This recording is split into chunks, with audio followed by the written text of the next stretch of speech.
తాజాగా breaking news చూస్తున్నాం. Party ఫిరాయింపుల అంశం మరోసారి కోర్టు చెంతకు చేరింది. ఖైరతాబాద్ ఎమ్మెల్యే దానం నాగేందర్ కు సంబంధించి అసెంబ్లీ స్పీకర్ గడ్డం ప్రసాద్ ఇటీవల ఇచ్చిన తీర్పును సవాల్ చేస్తూ బీజేపీ ఎమ్మెల్యే ఏలేటి మహేశ్వర్ రెడ్డి తెలంగాణ హైకోర్టులో పిటిషన్ దాఖలు చేశారు. దానం నాగేందర్ పార్టీ మారలేదని స్పీకర్ ఇచ్చిన క్లీన్ చిట్ రాజ్యాంగ విరుద్ధమని తన పిటిషన్లో పేర్కొన్నారు. గత సాధారణ ఎన్నికల్లో బీఆర్ఎస్ పార్టీ తరపున ఖైరతాబాద్ నుంచి గెలుపొందిన దానం నాగేందర్ ఆ తర్వాత అధికార కాంగ్రెస్ పార్టీలో చేరారు. కాంగ్రెస్ కండువా కప్పుకోవడమే కాకుండా సికింద్రాబాద్ పార్లమెంటు నియోజకవర్గం నుంచి కాంగ్రెస్ అభ్యర్థిగా ఎంపీ ఎన్నికల్లో కూడా పోటీ చేశారు. బీఆర్ఎస్ బీ ఫామ్ ద్వారా గెలిచి మరో పార్టీలోకి వెళ్లినందున ఆయనపై అనర్హత వేటు వేయాలని ఏలేటి మహేశ్వర్ రెడ్డి గతంలోనే స్పీకర్కు ఫిర్యాదు చేశారు. ఫిరాయింపు ఆరోపణలు ఎదుర్కొంటున్న 10 మంది ఎమ్మెల్యేల అనర్హత పిటిషన్లపై విచారణ జరిపిన స్పీకర్ దానం నాగేందర్ అసలు పార్టీ మారలేదని, ఆయనపై వచ్చిన ఆరోపణల్లో వాస్తవం లేదని క్లీన్ చిట్ ఇచ్చారు. బహిరంగంగానే పార్టీ మారిన వ్యక్తికి స్పీకర్ ఇలాంటి తీర్పు ఇవ్వడాన్ని సవాల్ చేస్తూ ఏలేటి మహేశ్వర్ రెడ్డి హైకోర్టును ఆశ్రయించారు.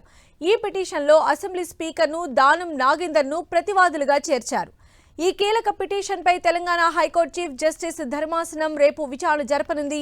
ఈ విచారణలో పిటిషనర్ తరపున, స్పీకర్ తరపున, దానం నాగేందర్ తరపు న్యాయవాదులు తమ వాదనలు వినిపించనున్నారు.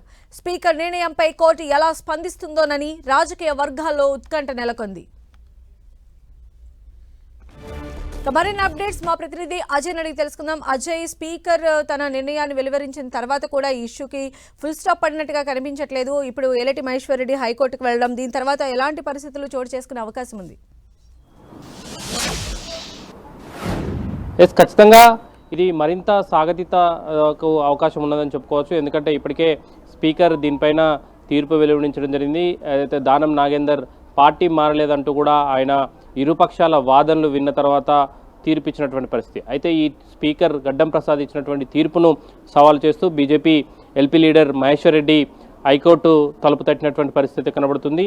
ఏదైతే బీఆర్ఎస్లో 2023 అసెంబ్లీ ఎన్నికల్లో ఎమ్మెల్యేగా ఖైరతాబాద్ నుండి గెలిచి ఆ తర్వాత 2024 మార్చిలో జరిగినటువంటి పార్లమెంట్ ఎన్నికల్లో కాంగ్రెస్ తరపున సికింద్రాబాద్ ఎంపీగా పోటీ చేసినటువంటి దానం నాగేందర్ ఏ విధంగా పార్టీ మారలేదని తీర్పు ఇస్తారంటూ దాన్ని సవాల్ చేస్తూ హైకోర్టు తలుపు తట్టినటువంటి పరిస్థితి కనబడుతుంది. హైకోర్టులో రేపు ఇరుపక్షాలకు సంబంధించినటువంటి వాదనలు వినే అవకాశం ఉంటుంది. అయితే ముందుగా నోటీసులు ఇచ్చే అవకాశం అయితే లేకపోలేదు. ఎందుకంటే పిటిషన్ ఈరోజే నిన్న లిస్ట్ అయింది కాబట్టి లిస్ట్ అయిన తర్వాత ఇరుపక్షాలకు సంబంధించినటువంటి నోటీసులు ఇష్యూ చేయడం, ఇటు స్పీకర్కు నోటీసులు ఇస్తారా లేకపోతే ఎవరెవరిని పార్టీ చేశారు ఏందన్న దానిపైన పూర్తయి రేపు విచారణ సమయంలో స్పష్టత వచ్చే అవకాశం ఉంటుంది. అందులో ఖచ్చితంగా అయితే దానం నాగేందర్ తరపున వ్యక్తులకైతే నోటీసులు జారీ చేసే అవకాశం ఉంటుంది. ఆ తర్వాత వాదనలు వినే అవకాశం ఉంటుంది. ఏ అంశాలను పరిగణలోకి తీసుకొని స్పీకర్ ఇలాంటి తీర్పు ఇచ్చారు అనే దానిపైన కూడా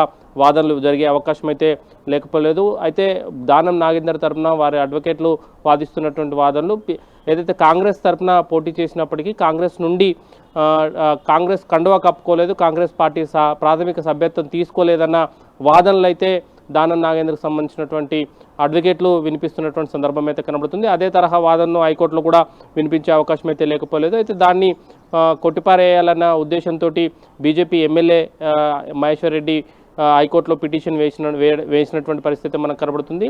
పార్టీ మారినటువంటి వ్యక్తిని, పార్టీ బీఫామ్ పైన ఒక పార్టీలో గెలిచి మరొక పార్టీ బీఫామ్ పైన పోటీ చేసిన వ్యక్తిని ఏ విధంగా పార్టీ మారలేదని చెప్తారో ఆయనను వెంటనే అనర్హుడుగా ప్రకటించాలంటూ హైకోర్టులో పిటిషన్ దాఖలు చేయడం మరోసారి రాజకీయాల్లో హాట్ టాపిక్ మారినటువంటి పరిస్థితి మనకు కనబడుతుంది. అది మొత్తం 10 మంది ఎమ్మెల్యేలు పార్టీ మారినట్లు ఆరోపణలు వినిపిస్తున్నప్పటికీ నేరుగా మాత్రం దానం నాగేందర్ ఒక పార్టీలో గెలిచి మరొక పార్టీలో పోటీ చేయడం అనేది ఒక పార్టీ మారిండనడానికి బహిరంగ నిదర్శనం అనే దాన్ని అయితే బీజేపీ నేతలు వాదిస్తున్నటువంటి సందర్భం అయితే కనబడుతుంది. మిగతా 9 మంది ఎమ్మెల్యేల విషయాన్ని పక్కన పెడితే దానం నాగేందర్ విషయంలో మాత్రం బీజేపీ కొంత సీరియస్గా ఉందని చెప్పుకోవచ్చు. ఖచ్చితంగా ఆయనను అనర్హుడుగా ప్రకటించాలన్న ఉద్దేశంతో హైకోర్టును తలుపు తట్టినటువంటి పరిస్థితి కనబడుతుంది. రేపు హైకోర్టు చీఫ్ జస్టిస్ బెంచ్ పైన ఇది విచారణకు రానున్న నేపథ్యంలో ఏ విధమైనటువంటి నిర్ణయం హైకోర్టు తీసుకుంటుంది, ఎన్ని రోజులు సాగుతుందనేది మాత్రం మరొకసారి చర్చనీయాంశంగా మారినటువంటి పరిస్థితి కనబడుతుంది. ఇరుపక్షాల వాదనలు విన్న తర్వాత హైకోర్టు ఎలాంటి నిర్ణయాన్ని ప్రకటిస్తున్నది కూడా చూడాలి. అయితే